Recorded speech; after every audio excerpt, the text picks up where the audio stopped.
Bruno for sale. I was just going to chill this evening, like to basically just chill, go play soccer later or football as the case may be. But lo and behold, I saw Bruno Fernandes was trending on social media. And I think it's one of these reports that, you know, you might want to take with a pinch of salt, but then when you see multiple reports out there, you tend to think about it and then you tend to like rethink your plans and your thoughts. But yeah, before we get into that Bruno news, I still have like an update in the last hour from Fabrizio Romano regarding Senne, Lammens, or Senne Lammens, as the case may be. This was what Bruno said the last hour. He's what Fabrizio said the last hour. He said Manchester United are proceeding in talks for Senne Lammens, deal done. So he says Manchester United are proceeding in talks to get Senne Lammens deal done. It follows exclusive update on Friday on talks on the way and agreement with the goalkeeper. Royal Antwerp won 25 million euros. Talks ongoing around 20 million euros with add-ons.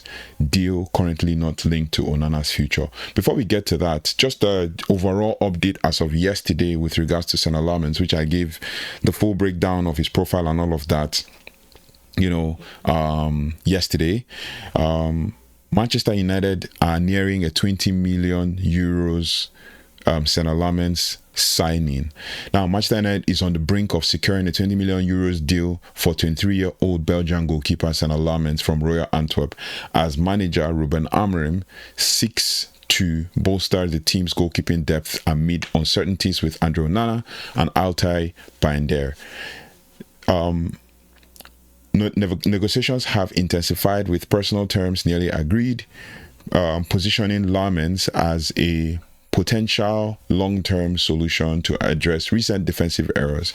Fans are excited, viewing the move as a strategic step to outpace rival clubs from France and Italy, potentially reshaping United's lineup for the upcoming season. I've seen a lot of videos make the rounds. People watch highlights and stuff, and they've watched compilations of his errors, and they're like, oh, is this the kind of goalkeeper we're signing? It is a waste of money and all of that. But yeah, you know, Mina is still about to sign the goalkeeper, so let's deal with it.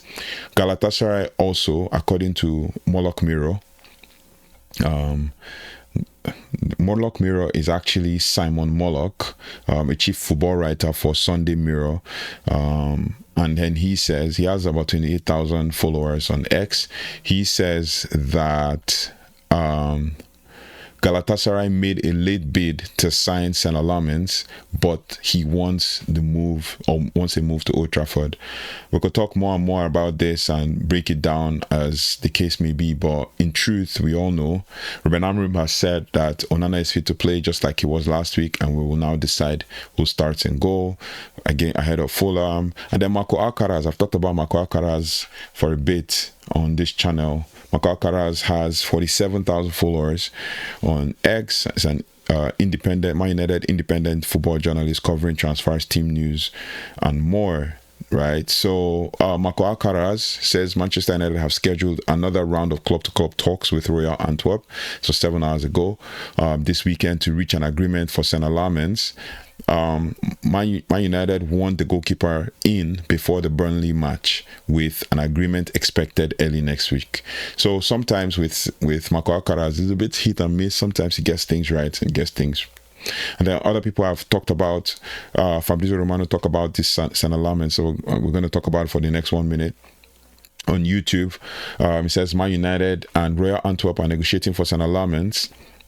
They started at 17 million euros plus 3 million in add-ons, but now Royal Antwerp are seeking something close to 25 million euros. Negotiations are advancing. The agreement with player is okay. That is what Fabrizio Romano has said about this. Yeah. So that's pretty much all about the updates on Senne Lammens, because it's trending and everybody wants to know the update and have a bit of an idea. So over to our news about Bruno Fernandes, and not coming from the regular sources that we know, including not coming from regular sources that we know, including Fabrizio Romano, Ben Jacobs, and stuff, but from Indikaila. You know, Indikaila was one of the persons that brought the Baleba thing, the Baleba news, and broke it down and all of that. So we're going to basically talk about what Indikaila has said with regards to the Bruno Fernandes, and then we're going to look at what other reporters are saying. So according to Indikaila, we're going to use according to Indikaila, Al-Ittihad have sent a 90 million pounds to 100 million pound bid to Manchester United for Bruno Fernandes. Man United are leaving the decision up to Bruno Fernandes. Now, this is exactly what Indikaila has said in the last hour. He says Bruno Fernandes bid received. I don't know how trustworthy this is. It says an exclusive bomb.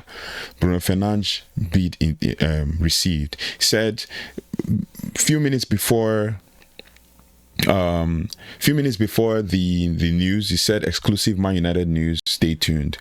So it says Bruno Fernandes bid received. Man United have received a bid from Al-Ittihad for Bruno Fernandes, and it's come in the last 24 hours. We understand, according to Indikaila, that the bid is around 90 to 100 million pounds. The interesting part is that Manchester United is leaving the decision entirely to Bruno. Now, he says they are not going to stand in his way if he wants to make the move. It's a big moment for him. Does he stay and fight for his place at United? He doesn't have to fight for his place at United. He already has a place at United. It's just that many fans think that he doesn't deserve a place at United and all of that. Meanwhile, he's one of the players that have, I've talked about this on the channel multiple times. One of the players that has delivered year in, year out at Man United. He now says, does he take a huge plunge, or does he take a huge plunge and explore a new adventure in Saudi Arabia? That's a question for Bruno. Now, what I've checked online, checked everywhere, what I'm seeing, like from all other reports, everybody's taking the news from what Indikaila has said. Is kind of like a break-in, and everybody's like going with it. No like major outlets, even just checking proper major outlets on this whole Bruno situation, and I still see there's nothing particularly interesting that says, oh, Bruno Fernandes is going and all of that. Another player I have not reported on, which I'll report on, maybe probably do an overview of everything, is on the other outgoings, like the Anthony, the Rasmus, and all of that. But with Bruno's own is of interest, and all I can see online are things with regards to, like, even Daily Mail Sport have reported that Bruno Fernandes held a secret meeting with a Saudi Pro League club over a potential move to the Middle East. And then another report came from Transfer News Live, and they are quoting an Arabian channel that has 1 million followers, and that is the Ariadia or something. Now, it says Al-Ittihad have officially started talks with Bruno Fernandes for a future move. However, negotiations will be tough because the player has already rejected Saudi clubs before. And then United, Man UFC, YTP says, according to Lanos Kostas is Konstantinos Lianos, is a Greek sports journalist for The Sun. Take it a pinch of sports, appears on Sky Sports and BBC Sport, Premier League and Greek Super League reporter, and also Nottingham Forest and Olympiacos news. So it's a bit all over the place. Lanos Costa says, breaking: Manchester United captain Bruno Fernandes is being targeted by Al-Ittihad. Remember, the other one says,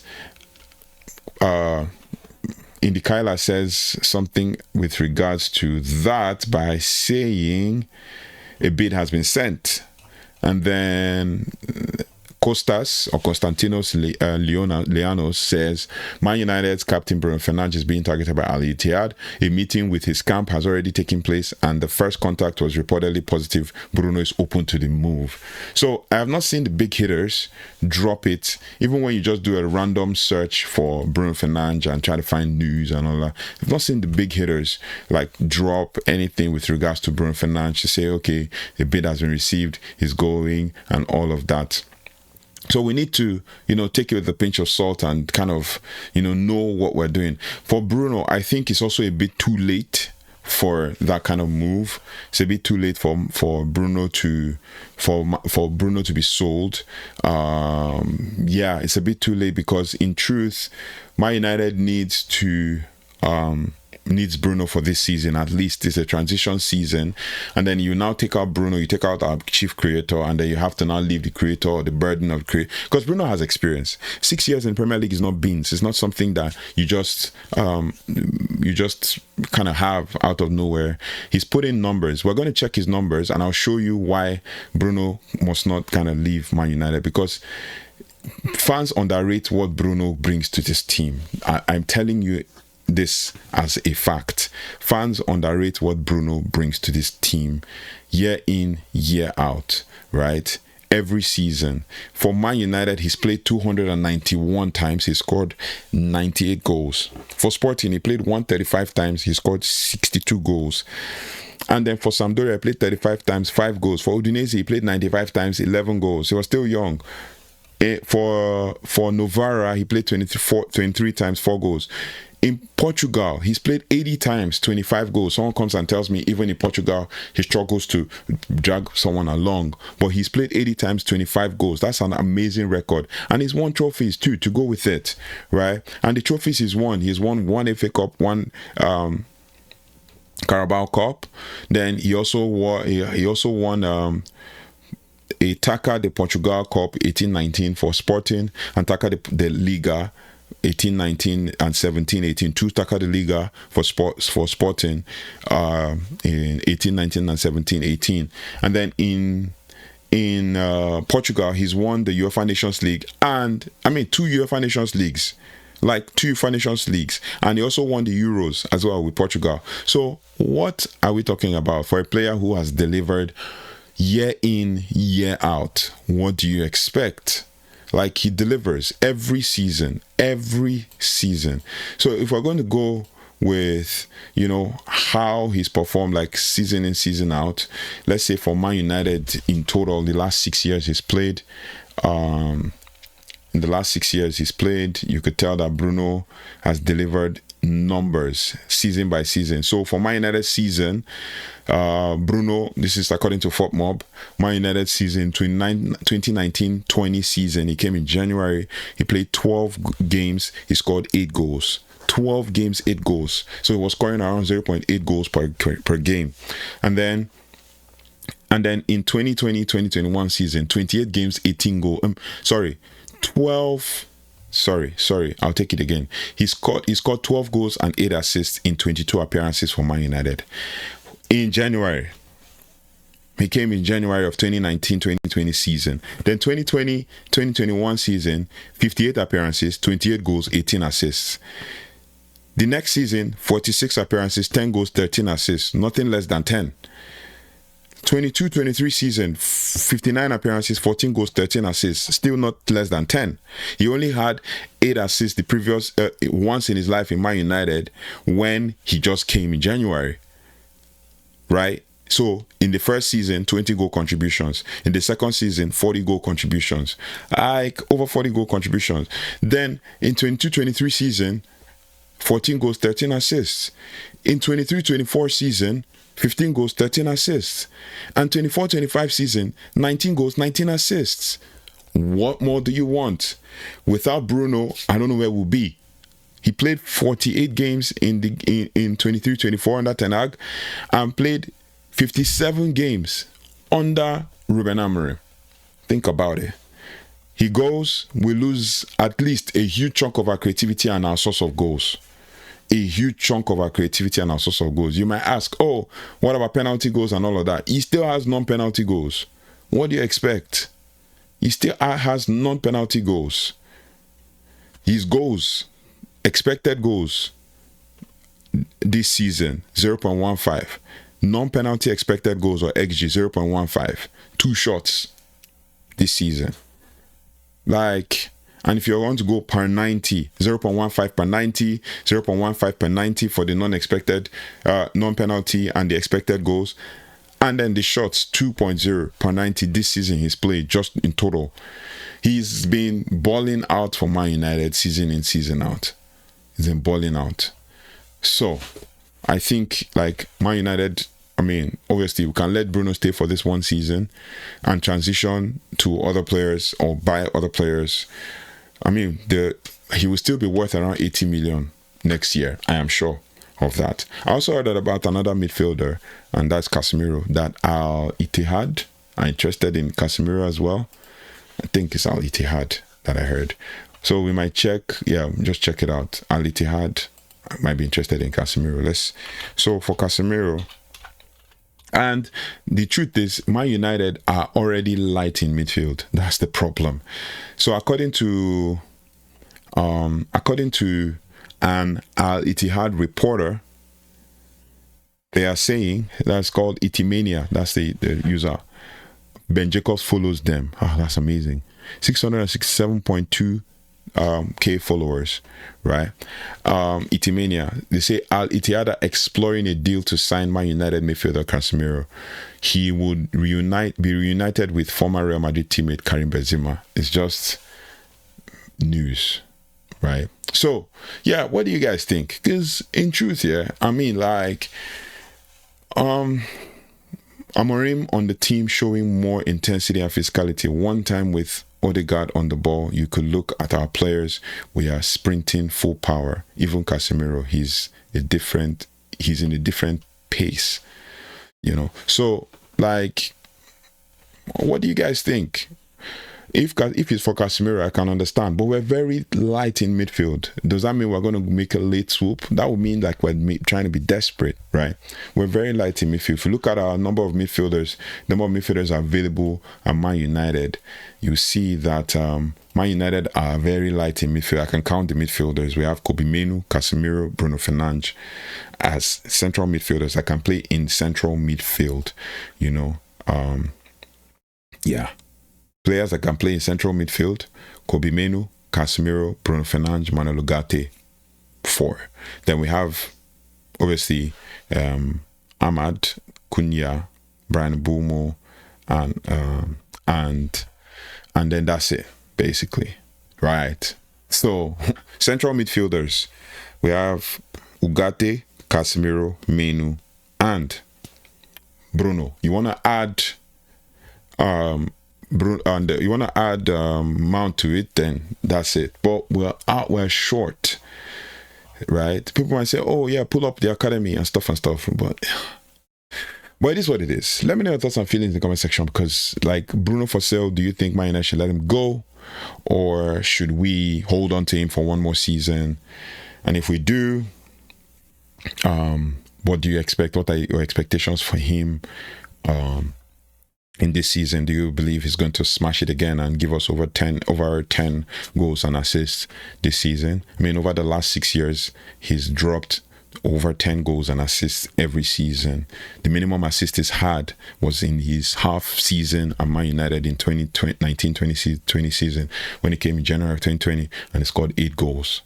I mean, he had 8 assists and scored 22 goals. Like, so let me know your thoughts and feelings in the comment section.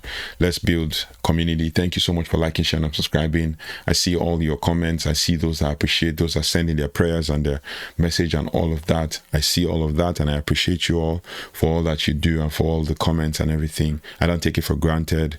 I really appreciate, because in truth, I wouldn't have come this far without you guys. Trust me, I wouldn't have come this far without you guys. You know, we are hitting milestones, hitting strides, and on our way to, I think, 2K subs.